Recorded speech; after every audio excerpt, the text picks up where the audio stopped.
ここは日本埼玉県のあるところ、竹林の奥に鎮座する賽の根道場では、今日も尺八の高みを目指す者たちが厳しい修行に明け暮れています。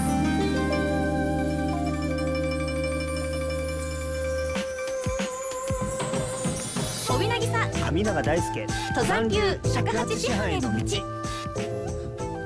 皆さんこんにちは。フリーアナウンサーの帯渚です。マスター鷹山です。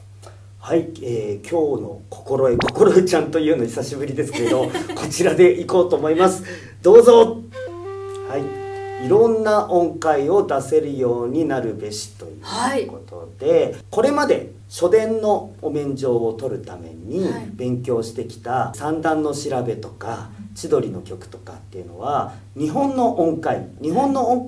ていうのは前にも言ったように5音階、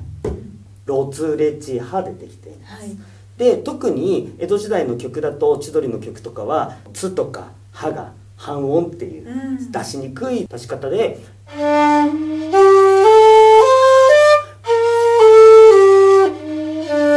5種類の音で音楽を作っていたんですけれども、今度演奏するエトピリカ、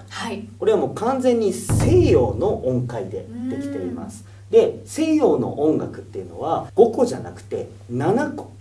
の音で音楽ができています。一回この動画でもねドレミファソラシドを吹けるようになろうっていう回をやったことがありますけれど、ドレミファソラシドでもエトピリカ吹こうと思えば吹くこともできます。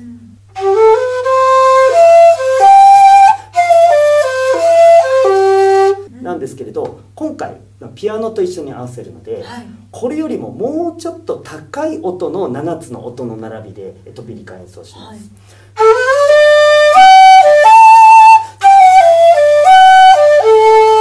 今回演奏するのはドレミファソラシドじゃなくてレミファソラシドレという、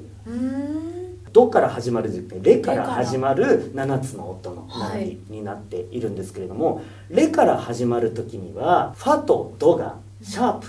半分上の音に上がるとドレミファソラシドみたいに聞こえるんですね。レミファソラシドレっていう音階、これがですね普段その尺八で5つの音の吹き方に慣れてると意外と吹きにくかったり、します。なのでちょっといろんな音階にねその慣れていくっていうところもちょっと勉強しようかなと思って、この7つの音の並び、ドレミファソラシドレミファソラシドレ以外にもちろんミファソラシドレミファソラシドレミファあります。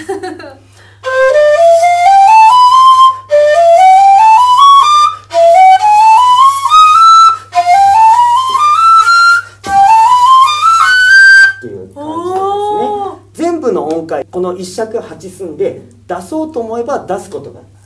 できます。今回やるレミファソラシドレ、レから始まる音階は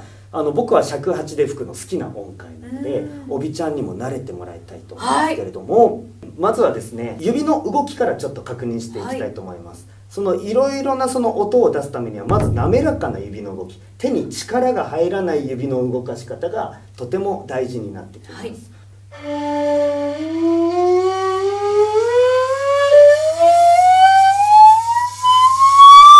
まずはこう穴を順番に下からスライドして滑らかに音をこうちょっと続けていけるかどうか、これが大事になってきます。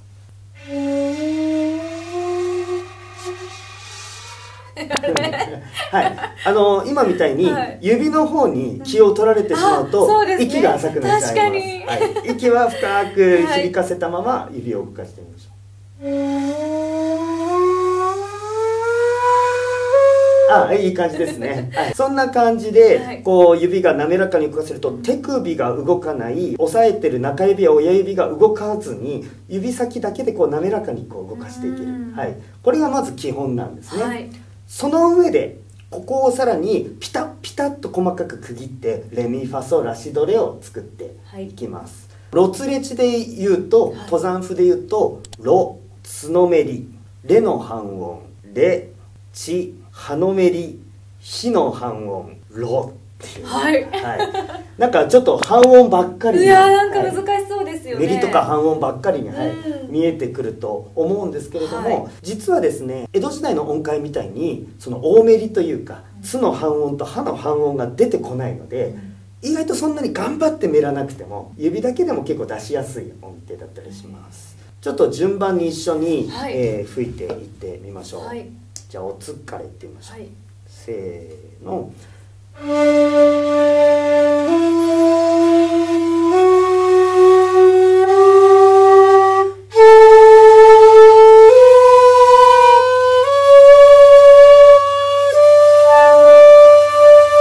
あ、いいですね。綺麗に、出て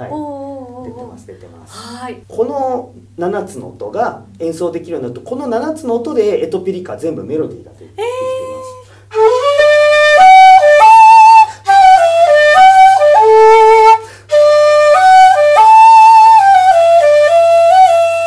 ただとっさに演奏するときにちょっと混乱するのが、はいつのメリは3分の1塞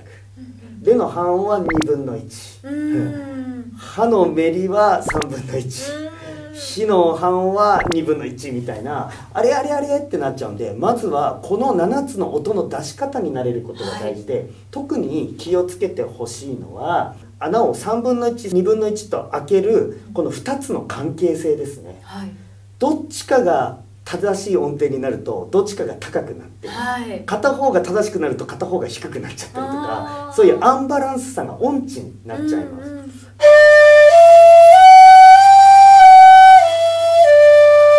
レミファソファミレ、ちょっとやってみましょう。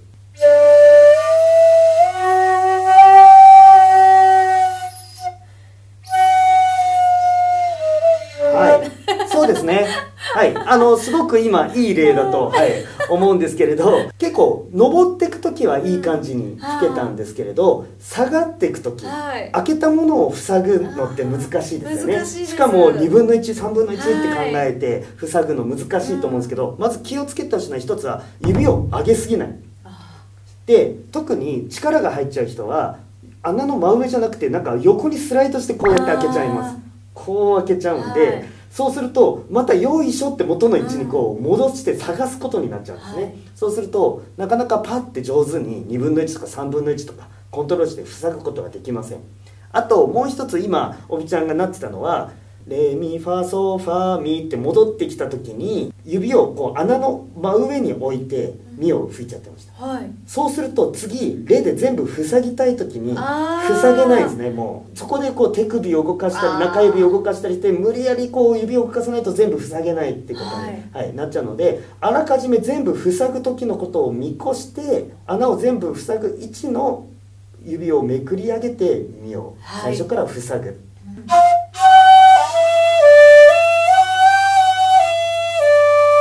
でこれが大事なのはさっき言ったようにそのスライドしてもちゃんと上げたり下げたりできるか、下げる方が特に難しいんですけど、もう一回じゃあ今度スライドで上げて下げてみましょうか。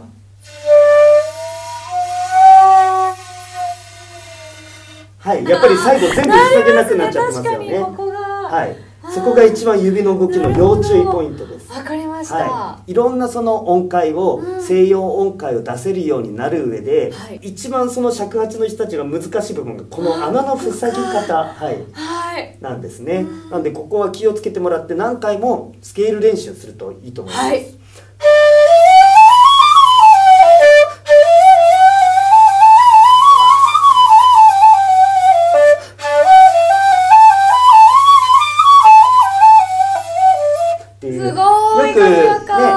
吹奏楽部の人がトランペットとかフルートとかサックスとかでこういう練習してると思うんですけれど、やはり西洋の音階を演奏できるようになるためには尺八でも同じような音のその動き方に指を鳴らしていくっていうことが大事なので、これまたちょっと力が入りやすいので、なるべくリラックスしてスライドさせられるような滑らかな動きを心がけて練習してもらえればと思います。この音階にあと慣れれば初電を取ったおびちゃんにはもうエトピリカもうすぐ吹けるように、なると思いますので。ハードルはそんな上げげちゃって。もう次回発表でいいいですか？やもうちょっと時間ください。はい、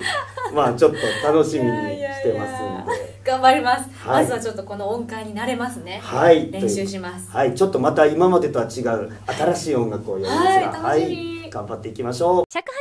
ということで、はい、今回のお見本の演奏なんですけれども、はい、前回エトピリカをピアノと尺八でお見本演奏したんですけども、今度は全く同じピアノ伴奏の上でちょっと尺八がアドリブというか遊んで演奏しようと、はい、思います、はい、こんな風に同じピアノ伴奏の上でも自由に演奏できるんだよっていうのを聞いてもらいつつ、実はそのアドリブをする時もですね、今日やったレミファソラシドレの7つの音しか使っていません。この7つで適当に演奏してれば割とそれっぽくなります、はい、ちょっとそんな観点でもちょっと演奏を楽しんで最後にいただければと思います、ということで今日はここまでにしましょう。はい、おっす尺八